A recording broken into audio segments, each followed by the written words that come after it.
Suicide Squad Kill the Justice League is going to go down as one of the most hilarious disasters of 2024, and unfortunately for Warner Brothers, this game has not been doing well. They even admitted that it failed to meet their expectations, but now all of the other Arkhamverse games are wrecking it in player numbers. I have a few things to show off, but before we get into the topic, if you enjoy the content I create, check out the links in the description, follow me on social media, and consider supporting through Patreon or through YouTube memberships. Now, I have played through every single one of these games, and I have to say I love the Arkhamverse except for Kill the Justice League. Honestly, this game should not even be called an Arkhamverse game because in no way, shape, or form does it represent the characters or the story or the world, except for the fact that they have a few returning voice actors like Batman's, Harley Quinn's, and Riddler's, but it was just such an unfortunate experience. It was such a letdown. And even though initially I had low expectations for Kill the Justice League, I honestly didn't expect it to be as bad as it was. I was expecting the gameplay to at least be decent. It was super glitchy, just not fun, very repetitive. The world in Metropolis was honestly pretty bland, and the characters were very cringeworthy. The story was bad. There was nothing that I could say that was good about this game, again, except for the voice acting. But the other Arkhamverse titles, Origins, Asylum, City Night, they were all fantastic experiences. I live streamed through all of them before Kill the Justice League to really get myself immersed in this story and, of course, this world. And right now, all of these games are ranking higher in player numbers than Kill the Justice League. As you can see, the Batman Arkham Asylum Game of the Year Edition, 2,090 players. We have Arkham City Game of the Year Edition, 1,838 players. We have Arkham Origins at 1,433 and Arkham Knight at 4,697 players, and these screenshots were all taken around the same time, as you can see, judging by the playing at time. And of course, when Suicide Squad had released, there was a massive incline in players. I mean, obviously, rightfully so. People saw the disrespect with the KTJL game, and they decided that they wanted to support better games and honestly just support the Rocksteady that used to exist. Of course, a lot of the people that work at Rocksteady now are not the same people that created these fantastic games, but they still tried, of course, to market Suicide Squad as part of the Arkhamverse, and it was a complete failure. 796 players playing around the same time, and the 24-hour peak had been a measly 947, so it's not even topping 1,000 players on the daily anymore. And of course, the all-time peak is just abysmal. I mean, 13,459 definitely is not a strong number when you compare it to other live service games and other AAA releases that have come out recently. And of course, if you look at the, other Arkham games, some of them have lower numbers because of course they reported years and years after release, like Arkham Asylum peaked at 6,739 and City was 6,822. But looking at Origins and Night, which are of course newer games even though they're a decade old, peaked at significantly higher numbers than Suicide Squad. Origins was 24,938 and then Arkham Knight at 25,623 players. And of course, I think these other Arkhamverse games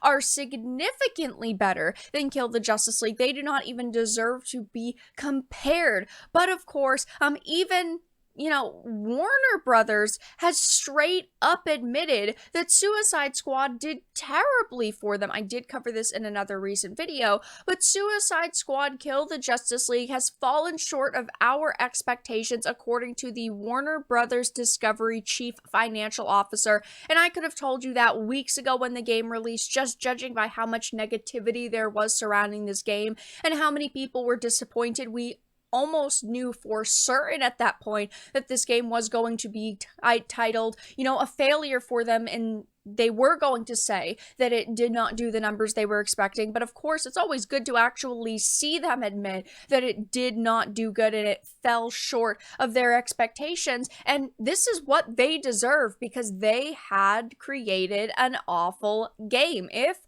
these developers had really cared about these characters and this world and the story that they were trying to follow, this game would have been massively different, but unfortunately it wasn't. Again, my expectations were low, but I still thought that it was at least going to be like a 4 or a 5 maybe, and of course a couple points would be taken off for the story, but the gameplay would be really solid, and it just was not. It was so bad. And obviously, when it comes to single player titles, eventually the numbers are going to fall, but they never were high in the first place with Suicide Squad, which of course is the problem. And, seeing these Steam numbers, of course, we do not have console numbers, but Warner Brothers chief financial officer did admit that it was failing to meet their expectations on all platforms, not just on something like PC. And of course, people are absolutely roasting this Arkhamverse wannabe game, saying how hilarious it is that this game failed, and of course how good it is that it failed, because of course, Sweet Baby Inc. had to do with this game. Sweet Baby Inc. dug their claws into Rocksteady, and they did assist with this game with storytelling, with banter, with the dialogue. So, of course, they had a hand in this awful game, but people are saying things like Sweet Baby Inc. Suicide Squad is just a bad fan fiction. No matter the Rocksteady stickers they put on it, that shit has nothing to do with the Arkham games. I completely agree. I think that they literally just decided to put it in the Arkhamverse and slap Rocksteady's name on it because they knew it was going to get sales, even if it was, a small amount of sales. And well, this game failed for a reason, and part of that reason, yes, is Sweet Baby Inc. I mean, in just a few years, they have infected the gaming industry, and they've been working with so many larger companies and so many projects we don't even know about until, of course, they're only a couple weeks away from release, so you don't even know if a game is going to be infected by Sweet Baby until release time. And funny enough, even Gotham Knights actually had more players, a game that I personally was not a big fan of, but there were 856 players playing at the same time as Suicide Squad, which had 844. I mean, Gotham Knights is still a better game than Suicide Squad, but not by much.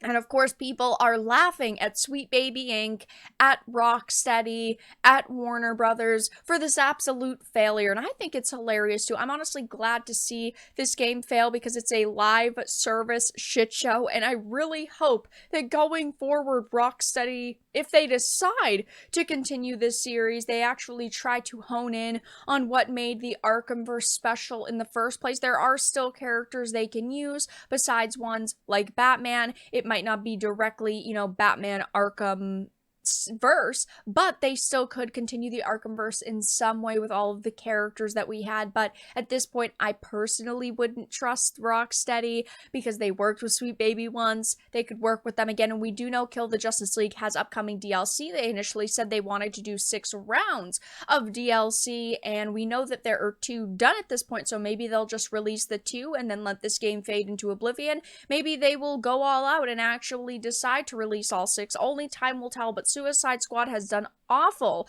for Warner Brothers, for Rocksteady, for Sweet Baby Inc., and judging by the player numbers on Steam, it is a complete and utter failure because all of the other Batman games are wrecking it currently. But that's all that I had to discuss in this video.